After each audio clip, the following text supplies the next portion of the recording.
RBF में आप सभी दर्शकों का स्वागत है। आज हम आपको मिलवाने जा रहे हैं शिवगंगा के प्रशिक्षण प्रमुख राजाराम कटारा जी से। राजाराम कटारा जी हमें बताएंगे शिवगंगा की विशेषताएं। तो आइए मिलते हैं। ये में आपका बहुत बहुत स्वागत है। शिवगंगा के आप प्रशिक्षण प्रमुख हैं, तो शिवगंगा का एक नाम इसलिए लोग सभी जानते हैं कि शिवगंगा हलमा का एक प्रोग्राम आयोजित करती है। एक्चुअल में हलमा के बारे में तो लोग सभी जानते हैं, पर इसके पीछे क्या होता है, क्या वस्तु स्थिति है, आप हमें बताएं। वास्तव में अगर शिवगंगा के बारे में विचार किया जाए तो शिवगंगा का मुख्य काम जन जागरण है, और इसके जन जागरण के बाद में जितने प्रकार के काम निकल कर आ रहे हैं वे हम सब लोगों को दिखते हैं। अगर हम थोड़ा सा विचार करें तो झाबुआ में शिवगंगा के माध्यम से झाबुआ का भौगोलिक, झाबुआ का सामाजिक, सांस्कृतिक, इनका आर्थिक लेन देन, इनकी व्यवस्थाएं, परंपराएं, ऐसी अनेकों बातों का अध्ययन करने के बाद एक बात ध्यान में आई कि झाबुआ में 18 से 35 आयु वर्ग के युवाओं का एक बड़ा समूह है जो गांव की स्ट्रेंथ है। वास्तव में इस स्ट्रेंथ को कभी स्ट्रेंथ माना ही नहीं गया। भारत के योजनाकारों के द्वारा यह ताकत छुपी हुई रही, और इसलिए शिवगंगा ने इसको ताकत बनाया और इन युवाओं को प्रशिक्षण देना शुरू किया कि हमारा झाबुआ कैसा है, उसकी समस्याएं कैसी है, चुनौतियां कैसी है, हम सब ने मिलकर क्या करना चाहिए, प्राथमिकता से किन कामों का चयन करना है। ऐसा सब कामों का विचार हुआ, टीम बनी, और धीरे धीरे यह निकल कर आया कि झाबुआ की अगर हमें संपूर्ण समृद्धि करना है तो जल, जंगल, जमीन, जानवर, जन, इन 5 चीज़ों के संवर्धन से समृद्धि आएगी। बिल्कुल।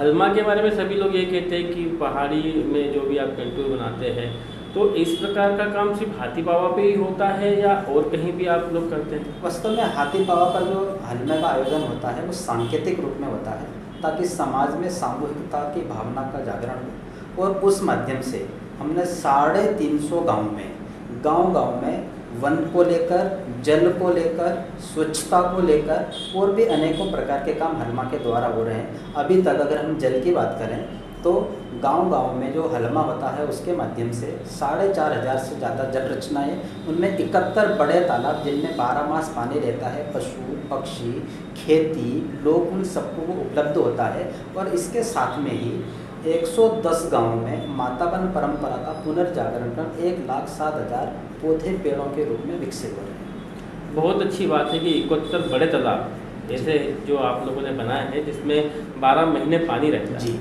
तो एक सवाल ये बनता है कि क्या सरकार और शासन इस ओर कोई ध्यान नहीं देता है, जबकि शासन ग्रामीणों के विकास के लिए कई सारे तालाब बनाते हैं, जो तालाब कहीं अधूरे पड़े हैं, पूर्ण नहीं होते, किसी में पानी नहीं रुकता। तो क्या लगता है आपको कि सरकार कहाँ तक इसे दुरुस्त करने में असक्षम हो रही है, या वो कहीं ना कहीं लचीलापन है, उनमें लापरवाही है? वास्तव में जब इस बात का ठीक से अध्ययन किया जाए तो मेरा 20 वर्षों के काम का अनुभव ऐसा मिलता है कि सरकार के द्वारा जितने भी ग्रामीण क्षेत्रों के विकास के लिए योजनाएं बनाई जाती है उसमें 2-3 बड़ी चीज़ों का अभाव दिखता है, जिसके कारण से अच्छे मानसिकता से बनाई हुई योजनाएं धरातल पर लागू नहीं हो पाती। जैसे यहाँ पर जब भी ध्यान में आता है तो सरकार जल बचाने की बात हो, जंगल, शिक्षा या और किसी भी प्रकार की सरकार की योजना, उसमें जनता का सामान्य इन्वॉल्वमेंट नहीं दिखता है, उनकी सहभागिता नहीं होती, उनके सुझाव नहीं लिए जाते हैं, और इसलिए जनता और सरकार 2 अलग अलग पक्ष के रूप में दिखाई देते हैं, जिसके कारण से ऐसी सारी योजनाओं का सुपरिणाम झाबुआ में कम आता हुआ दिख रहा है। दूसरी बात ये ध्यान में आता है कि समाज में जन जागरण, सामूहिकता, इन विषयों को लेकर भी सरकार के पास कोई योजना नहीं है। तो भ्रष्टाचार की भेंट झाबुआ इतने वर्षों से चढ़ता आया है, वह हम सब उसके साक्षी देख रहे हैं। हाँ, क्योंकि माना जाता है कि सरकार हमेशा ग्रामीणों के विकास के लिए करोड़ों रुपए भेजती है, करोड़ों रुपए सैंक्शन हो भी जाते हैं, पर वो शायद पूरे भ्रष्टाचार की भेंट चढ़ जाते हैं। एक चीज़ और आपने बताई कि जनता की सहभागिता। राजनीति में जब चुनाव आते हैं, सांसद, विधायक के किसी भी पद के लिए जनता सहभागिता करती है, अपना अमूल्य वोट देती है। तो विकास कार्य की योजना बनाने में जनता का योगदान होना चाहिए, या उस राजनेता को, चाहे वो सांसद हो, विधायक हो, सरपंच हो या कोई भी हो, उस नेता को जनता का सहयोग, सहभागिता लेनी चाहिए या नहीं? नहीं, वास्तव में क्या है कि सरकार, जनता, प्रशासन ये अलग पक्ष नहीं है, ये सब मिल के एक ही है। व्यवस्थाओं की दृष्टि से, देश के संचालन की व्यवस्था से सरकार की कुछ व्यवस्थाएं बनी हुई है। ये बात जो आप बोल रहे हैं बिल्कुल 100% सही होना चाहिए कि वो चाहे सरकार की योजनाएं बनाने की बात हो, चाहे राजनीतिक लोगों के द्वारा ऐसे कामों का प्रयास हो, बिना जनता की सहभागिता के कभी भी 100% सफलता परिणाम नहीं आएंगे। इसलिए जनता का पूरा सहभाग लेना ही चाहिए, ऐसी मेरी मान्यता है। बिल्कुल। आपने बताया कि आप वन को लेकर भी, जंगल को लेकर भी कार्य करते हैं, तो जंगल आपने कितना लगाया है, कैसा क्या है?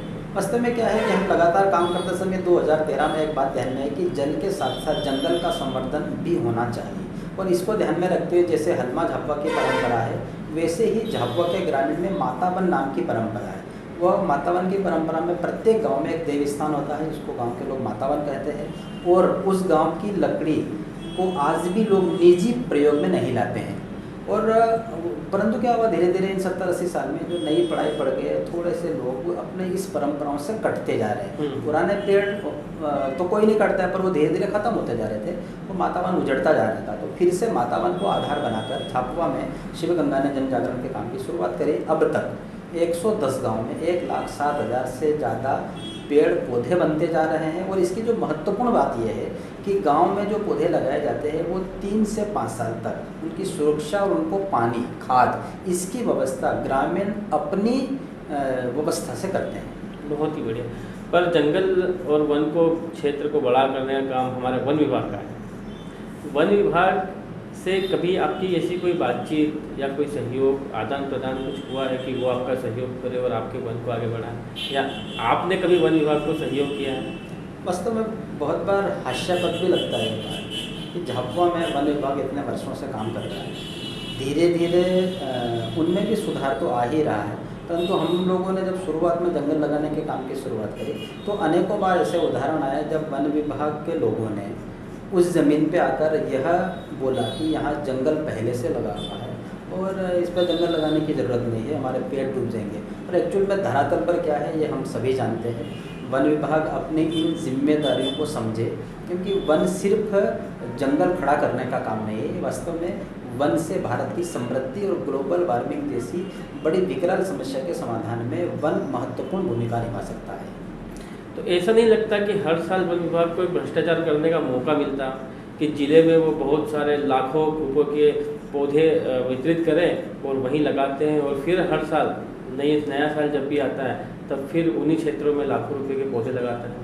देखिए, ये सब चीज़ें तो हम देखते आ रहे हैं, उस वास्तव में हमको सकारात्मक सोचना चाहिए। जनता जागरूक होगी तो वो चाहे वन विभाग की योजनाएं हो, राजस्व की योजनाएं हो, विधायक सांसद की बात हो, उद्योग, हुनर, किसी भी प्रकार की समस्या, वास्तव में हमको समाधान की तरफ जाना चाहिए। जो हम देख रहे हैं वो तो साक्षी है, सबको पता है क्या हो रहा है, क्या होना चाहिए, नहीं हो रहा है।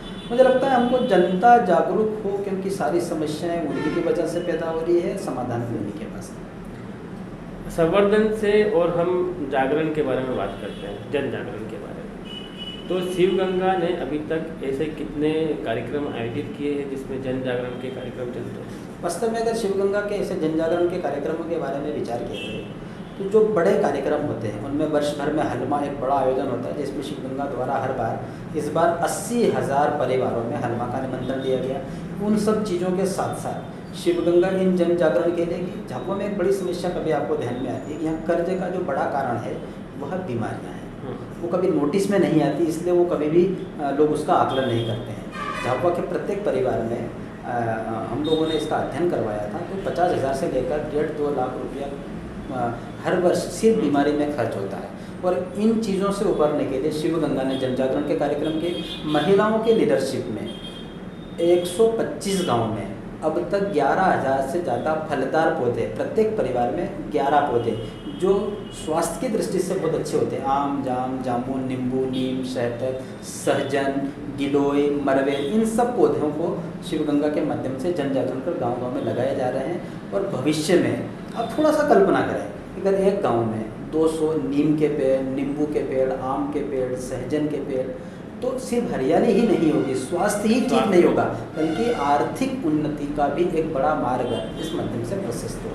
बीमारी की वजह से कर्जा बढ़ता है, तो यहाँ पर स्वास्थ्य विभाग के दावे भी फेल होते नजर आते हैं। इसमें क्या है कि बहुत बार हॉस्पिटलों में जब हम जाते हैं तो ध्यान में आता है, वास्तव में आरोप नहीं है, सच है कि यहाँ पर इतना कटु व्यवहार किया जाता है ग्रामीणों के साथ में। ऐसा लगता है ये कहीं और लोक से आ गए हैं, या वो जिस ढंग का अपमान झेलते हैं, या उनको जन जागरूकता नहीं है, ये तो सच है ही, पर हम जिम्मेदार पदों पर बैठे लोग वास्तव में उनकी संवेदनाएं तो कहीं ना कहीं कम हो रही ऐसा दिखता है, और उसका खामियाजा ग्रामीण क्षेत्र के उन गरीब तबके के परिवारों को उस रूप में देखने को मिलता है। अस्पतालों में अनेकों ऐसी घटनाएं होती है जिनके हम सब लोग साक्षी हैं, और वो बड़ी दुखदायी होती है वास्तव में। मेरा तो इस मामले में सभी जिम्मेदार लोगों से निवेदन है, वो चाहे प्रशासन के लोग हैं, स्वास्थ्य विभाग के लोग हैं, जनप्रतिनिधि है, अपनी संवेदनाएं जगाए और जनता जो झाबुआ की ग्रामीण जनता है, गरीब जनता है, उनके हित और उनके स्वास्थ्य के लिए प्रयास करें। बिल्कुल। RVF में आने के लिए आपका RVF के साथ बने रहिए। नमस्कार।